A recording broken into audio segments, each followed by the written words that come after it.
And then we're going to put 5520 on here. So, yes, this is going to be a longer video than my second, third, and fourth review, which I usually get around 30 minutes to do these reviews. But this one's different because we're doing the T1, and I have two T1s, and they're pretty much the same, but they're different in their own way. I'm going to put my phone down again.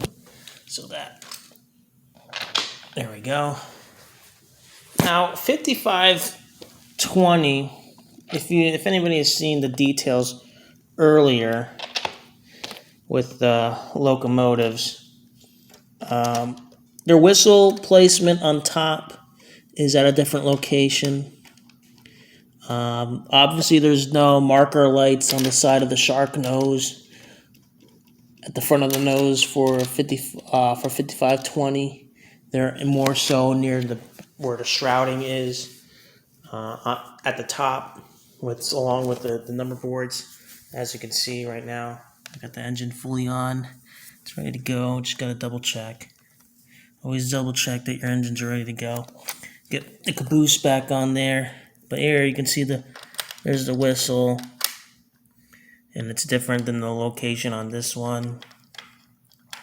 Now, the safety valves and the pop-off valves, pretty much in the same location. And the keystones on the front of the grill, at the front near the bottom where the portholes are. But, and you can't see the bell, the brass bell. The brass bell is really nice to see. And the nose is different with the light, and there's some different grab irons on the front of the nose. However, other than the visual differences, it's pretty much the same engine. Now, when we activate 5520, you'll see that there'll be some differences in how it performs. I mean, it has like some sort of momentum thing compared to 5548. If you wanted to stop, it'll stop right away.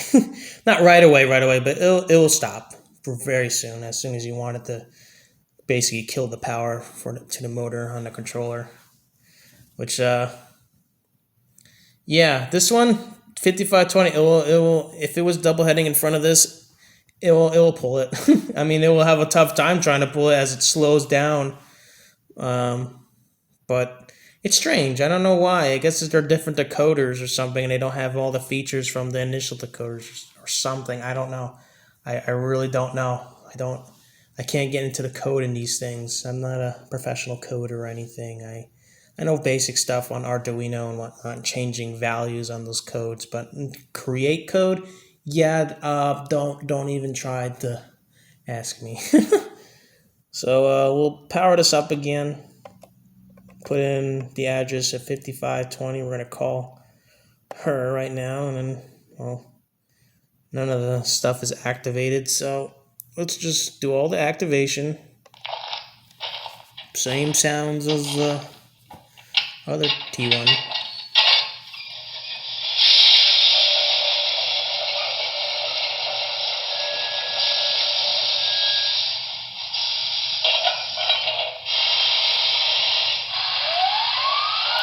Have the headlight turn on.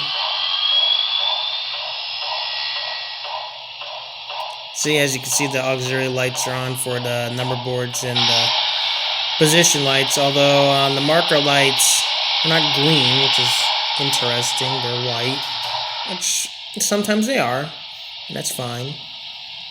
There's no marker lights in the rear. Headlight in the rear works. We just look really quickly. It's barely on. But if I go in reverse, let's see. There we go.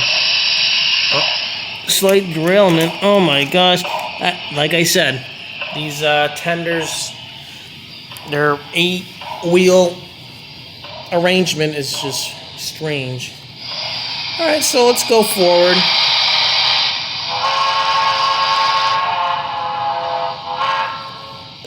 Like I said, it's a great whistle. I just wish the transitions from the long hoot to the short hoot would be more seaming, you know, like they would just seam together like a transition in real life, pulling, you know, the chain or the cord. So let's give her a run.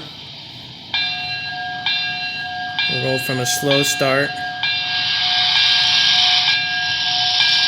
Now this is close to stop.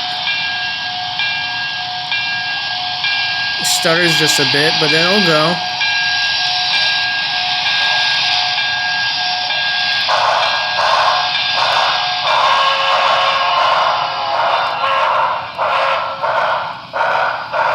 Has exact same sounds.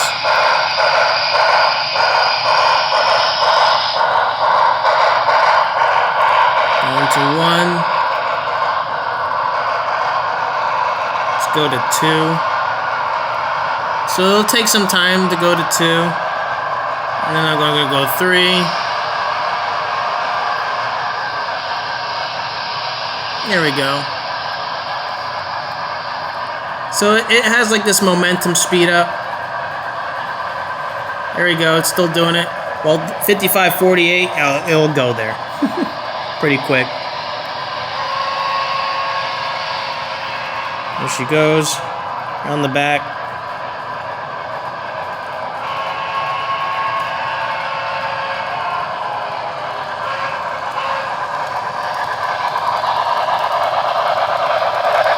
I'm gonna go to 4.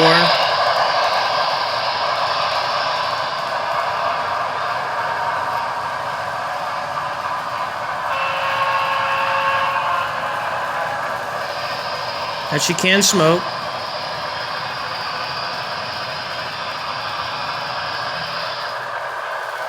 Power's acting weird.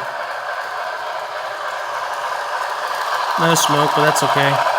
Turn smoke off.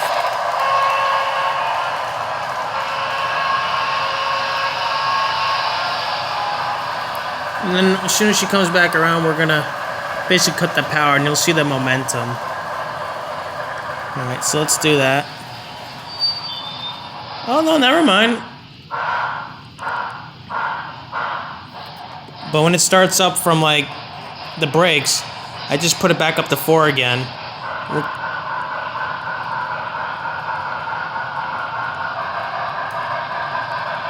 But yeah, I guess if I really suddenly just applied the brakes, it's gonna slow down. But if I slowly make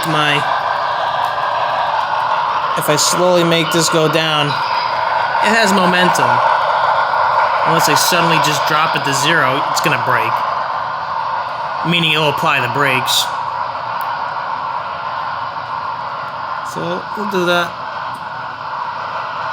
Alright, I put it to stop, but it's still got that momentum. This T-1 will not do that. It'll just stop. So it will drag 55:48 a little bit. Although I have heard from one of my friends to just take the traction tires off, which maybe.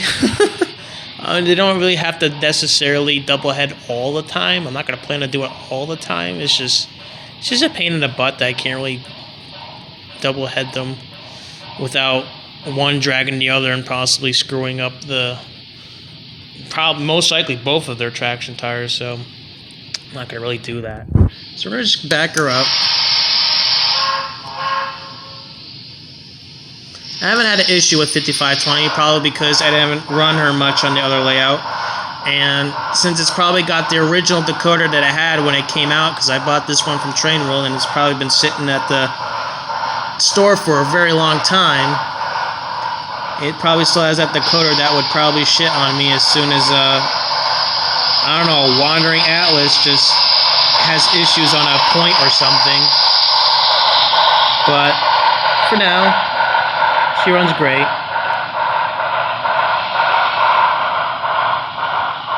And it's interesting because I'm just pulling a caboose. Now there have been trains running on here earlier, for example 5548 and some other engines that have been running. And it's strange to me that even if it just cleaned the track, 3768 would have issues and just stop because it's losing power. It's like what the heck? Like how can you lose power? I cleaned the track. I've also cleaned the wheels. Now these engines, I haven't cleaned the wheels that much. I'm planning to clean them soon, especially 5520. I haven't cleaned 5520's wheels yet. And guess what? It's still running. It's still running. It's still picking up power. And am I going to clean it soon? Yes. Eventually, I'm going to take them to my club, and we're going to use ACT 6006 to clean the wheels, which cleans really good. It's usually for track cleaner, but it's also good for cleaning up your wheels and whatnot. It's not just for rails. You can use it. You can clean it the rails. You could probably clean the wheels too. So yeah, I have to say these are good running locomotives. Although 5548 did not like it the first time when I got her, like, I don't know, was it 2019? I got her in 2019, something like that. And she didn't like the club's dirty track, which it was dirty. For some reason, a long time ago, somebody put some transmission fluid to clean the track, which was the stupidest thing they did. But yeah. Anyways, these are Broadway Limited's Paragon 3 T1s. I think they're really great locomotives. Would I upgrade them in the future or something? Maybe. Right now they're okay the way they are. One of them got repaired, and the repair for that one was pretty good. It runs great. I don't know what the difference is that I can't run them together. I don't know if it's a motor, difference in maybe motor, or difference in chip. I really don't know, because for some reason those two Bachmann engines, one's got TCS WOW and one of them's got Tsunami 1. So it can't be the decoder, it's got to be a motor or something. I really just don't know. I really hope that they didn't put a 3-pole can motor or whatever it is, and that one has a 5-pole. I really don't know. Or maybe they are the same motors, or it's just the decoders. Who knows? Anyways, that's the end of this review for my BLI T1s. I don't know why I was losing focus right there. I hope you enjoyed this video. This is Grotesque Dino signing out. Until the next review / I guess train video. See you then.